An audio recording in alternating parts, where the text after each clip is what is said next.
ఏంటంటే ఇండియాలో ఇన్ఈక్వాలిటీస్ అనేవి చాలా ఎక్కువగా ఉన్నాయి.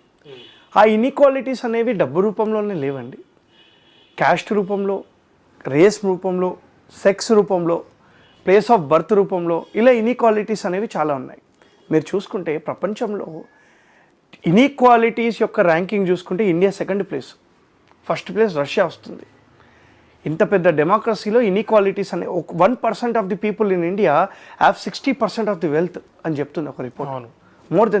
Less than 60 but not exactly 60, 58 something ఏదో ఉంది.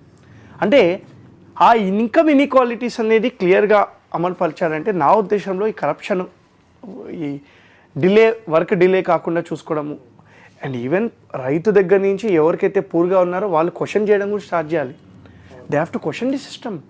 వెన్ ద క్వశ్చన్ ఇస్, ఇప్పుడు as on today from independence 950+ social sector schemes ఉన్నాయి, వెల్ఫేర్ స్కీమ్స్ ఉన్నాయి ఇండియాలో. ఒక 10 చెప్పండి మీకు, నాకు తెలుసు. నేను నేషనల్ అట్లా ఇంకా స్టేట్ కౌంట్ చేయలేదు.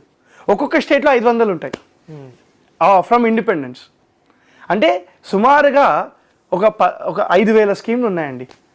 5,000 స్కీమ్లలో మొత్తం భారతదేశంలో ఎన్ని మందికి ఒక 50 తెలుసు? తెలీదు. అది ఎలా వాడుకోవాలో తెలీదు. అది ఎలా వెళ్ళాలి? ఓకే, ఒక 2 కోట్లు ఇచ్చారనుకున్నాం ఒక్కొక్క స్కీమ్కి. 500 స్కీమ్లు ఇంటూ 2 కోట్లు. ఎక్కడికి వెళ్ళిపోయా డబ్బులన్నీ? ప్రజలు క్వశ్చన్ చేయరు. ప్రజలు క్వశ్చన్ చేయడం స్టార్ట్ చేయాలి. అక్కడే సిటిజన్ యాక్టివిజం వస్తుంది. సిటిజన్ యాక్టివ్ ఎప్పుడు ఉంటాడు? 2 విషయాలలో ఉంటాడు. ఒకటి, హక్కులను తీసుకోవడం.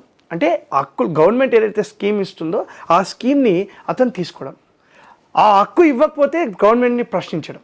ఆ 2 విషయాలలో. అండ్ ఇప్పుడు చూసుకుంటే మన ఇండియాలో స్టార్టప్స్ అనేది బాగా